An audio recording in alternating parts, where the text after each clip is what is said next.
In 1993, the FAA started warning pilots to stay away from a certain section of airspace over Alaska.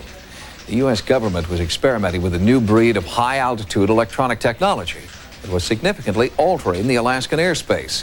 The experiments continue to this day, and critics are warning that this project could have global effects that will destroy our planet.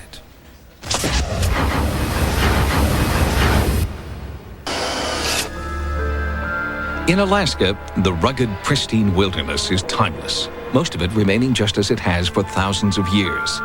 In the midst of all this natural beauty, just outside the small town of Gakona, stands an enormous and seemingly harmless antenna farm. It is a $100 million Air Force project known as HAARP, and critics of the soon-to-be completed facility charge it just may turn out to be the ultimate doomsday machine. It's got all the marks of Dr. Strangelove on it. HAARP is an acronym for High Frequency Active Auroral Research Program.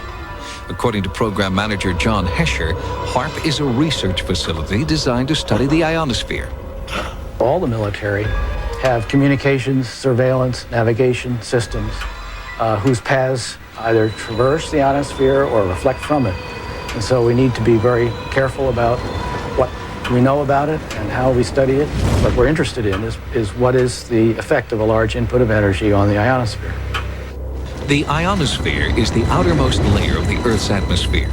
It is part of an electromagnetic field that keeps out harmful solar and cosmic radiation. One visible effect of the sun's rays hitting the ionosphere is the aurora borealis, known as the northern lights.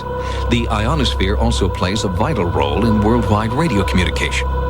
The first transmission of radio waves across the ocean were quite a surprise when it was first done. People thought there'd be no chance to transmit the signals across the ocean by wireless. And in fact, what the ionosphere does is act like a mirror. And so you transmit a signal and it bounces off the ionosphere and then it bounces off the Earth.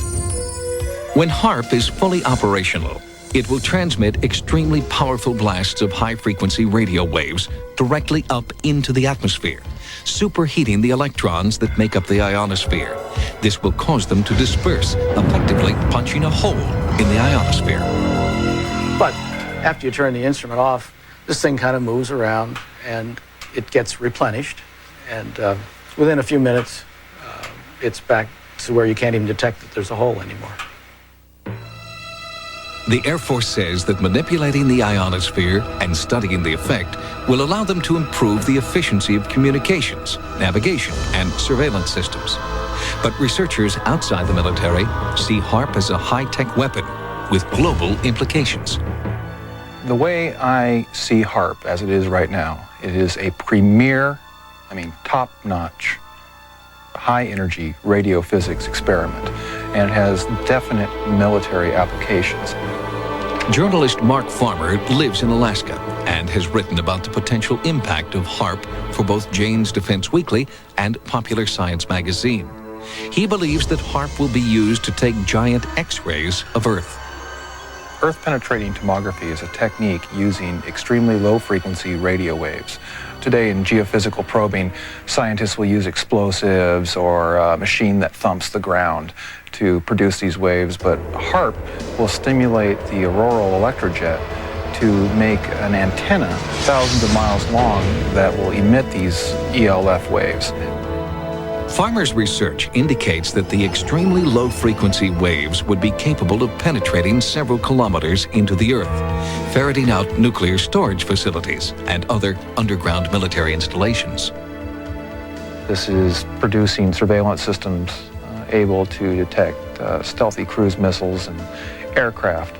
These are systems that will enable us to communicate at higher data rates and at greater distances with our ballistic missile submarines.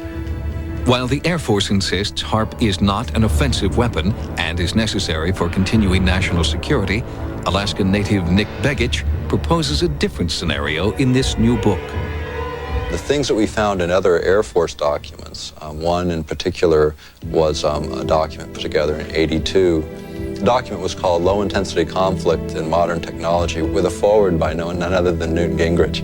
In one section spoke about using radio frequency radiation transmitters for disrupting human thinking, for basically debilitating troops invisibly by being able to bombard them with radio frequency that was tuned to just the right frequency, in just the right waveform, so as to totally disrupt their mental process and basically debilitate those troops. Because of HAARP's potential to disrupt the Earth's magnetic field, many observers are concerned that it will damage the biomagnetic sensors that migratory animals like salmon and birds depend upon. Anything that HAARP can do to the magnetic field is orders of magnitude smaller than the natural variations of the Earth's field. So I would have to say, no, there's nothing we can do to affect the salmon. But what generates the most concern by far is HAARP's ability to tamper with and punch holes in the ionosphere.